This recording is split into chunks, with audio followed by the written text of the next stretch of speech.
સમાચાર સુરતમાંથી પીપલોદની રેસ્ટોરન્ટમાં વિવાદ સર્જાયો કે ચારકોલ રેસ્ટોરન્ટના વોશરૂમમાં ફોન મુકાયો। મહિલાઓના વોશરૂમમાં ફોન સંતાડીને મુકાયો હતો। એક મહિલાનું ધ્યાન પડતા જ હંગામો સર્જાયો। મોબાઈલ સફાઈ કર્મીએ જ મૂક્યો હોવાનો ખુલાસો થયો છે। સફાઈ કર્મચારી સુરેન્દ્ર રાણાની ધરપકડ કરાઈ હોવાની વિગતો મળી રહી છે। આરોપીના ફોનમાંથી મળ્યા વધુ 4 થી 5 વિડીયો તેવી વિગતો પણ મળી રહી છે। तो आपने जणावी दઈએ કે ચારકોલ રેસ્ટોરન્ટ કે જે વિવાદમાં આવી છે, રેસ્ટોરન્ટના વોશરૂમમાં ફોન મુકાયો। મહિલાઓના વોશરૂમમાં ફોન સંતાડીને મુકાયો હતો। એક મહિલાનું ધ્યાન પડ્યું અને તે બાદ હંગામો થયો। આપને એ વિડીયો બતાવી રહ્યા છે। આ એ સફાઈ કર્મચારી છે કે જેને જાણી જોઈને મહિલા વોશરૂમમાં મોબાઈલ મૂક્યો હતો। એ સફાઈ કર્મચારી સુરેન્દ્ર રાણાની ધરપકડ થઈ ગઈ છે અને જો મોબાઈલની તપાસ કરવામાં આવી તેમાં આરોપીના ફોનમાંથી 4 થી 5 જેટલા વિડીયો પણ મળી આવ્યા હોવાની વિગતો મળી રહી છે। પીપલોદની આ રેસ્ટોરન્ટ કે ચારકોલ કે જ્યાં વોશરૂમમાં ફોન મુકાયો, મહિલા વોશરૂમમાં સંતાડીને ફોન મુકાયો હતો। એક મહિલાનું ધ્યાન પડતા જ હંગામો થયો। તે બાદ ગ્રાહકોએ પણ રેસ્ટોરન્ટમાં હંગામો કર્યો।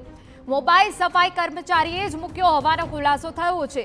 સફાઈ કર્મચારી સુરેન્દ્ર રાણાની ધરપકડ કરાઈ હોવાની પણ વિગતો મળી રહી છે। આરોપીના ફોનમાંથી 4 થી 5 વિડીયો પણ મળી આવ્યા હોવાની વિગતો છે। હવે આ આરોપી સાથે અન્ય કેટલા લોકો સંકળાયેલા છે, જ્યારે આરોપી ઝડપાઈ ગયો છે તેની પૂછપરછમાં પણ આ તમામ બાબતો સામે આવી શકે છે।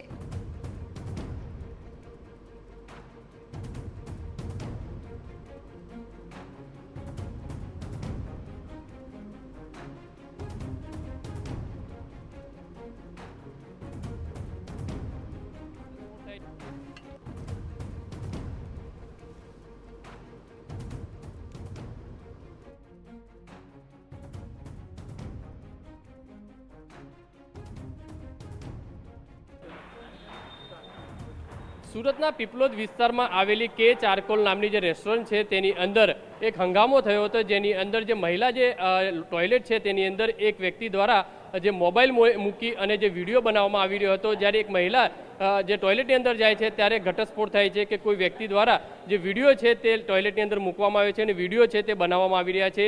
તેના કારણે આજે રેસ્ટોરન્ટની અંદર જે હંગામો થયો હતો અને ત્યારબાદ આખો મામલો થયો તે ઉમરા પોલીસ સ્ટેશન ખાતે પહોંચ્યો હતો અને જે મહિલા દ્વારા ઉમરા પોલીસ સ્ટેશનની અંદર જે ફરિયાદ નોંધાવી હતી ને તેના આધારે ઉમરા પોલીસે જે રીતે આઈટી એક્ટ મુજબને જે ગુનો નોંધી અને જે આરોપી જે કહી શકાય છે જેનો મોબાઈલ હતો તે સુરેન્દ્ર રાણા નામનો જે વ્યક્તિ છે તેની ધરપકડ કરી લેવામાં આવી છે અને મોબાઈલ ફોન છે તે પણ કબજે કર્યો છે। મોબાઈલની અંદર 4 થી 5 જે અલગ અલગ જે વિડીયો છે તે પણ મળી આવ્યા છે।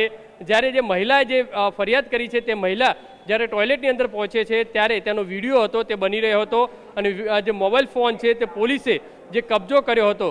સૌથી મહત્વની ગંભીર બાબત કહી શકાય છે, રેસ્ટોરન્ટ હોય કોઈ મોટા મોલ હોય છે તેની અંદર ડ્રેસિંગ રૂમ હોય છે તેની અંદર આ રીતના સોશિયલ મીડિયાની અંદર આપણે જે વિડીયો જોતા હોય છે, ખાસ કરીને મહિલાઓ સાવચેતી રાખવી જોઈએ છે। હાલમાં તો ઉમરા પોલીસે આ બાબતે ગુનો નોંધી અને સુરેન્દ્ર રાણા નામનો જે સફાઈ કર્મચારી કે રેસ્ટોરન્ટમાં જે કામ કરે છે તેની ધરપકડ કરી છે।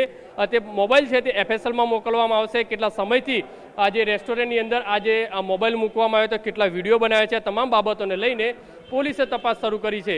પણ મહત્વની વસ્તુ એ ગંભીરતા એટલી છે કે રેસ્ટોરન્ટની અંદર મોટી સંખ્યાની અંદર જે મહિલાઓ છે આવતી હોય છે, જે ટોયલેટની અંદર અવારનવાર જતી હોય છે અને તે વિડીયો છે તે બનાવવા કેટલી ગંભીર બાબત છે। હાલમાં તો ઉમરા પોલીસે આ બાબતે આરોપીની ધરપકડ કરી અને વધુ તપાસ હાથ ધરી છે। કેમેરામેન સંજય ચંડેલ સાથે બલદેવ સુથાર, TV9 સુરત। તો સફાઈ કર્મચારી સુરેન્દ્ર રાણા કે જેની ધરપકડ કરી લેવામાં આવી છે, આરોપીના મોબાઈલ ફોનમાં તપાસ પણ કરવામાં આવી છે।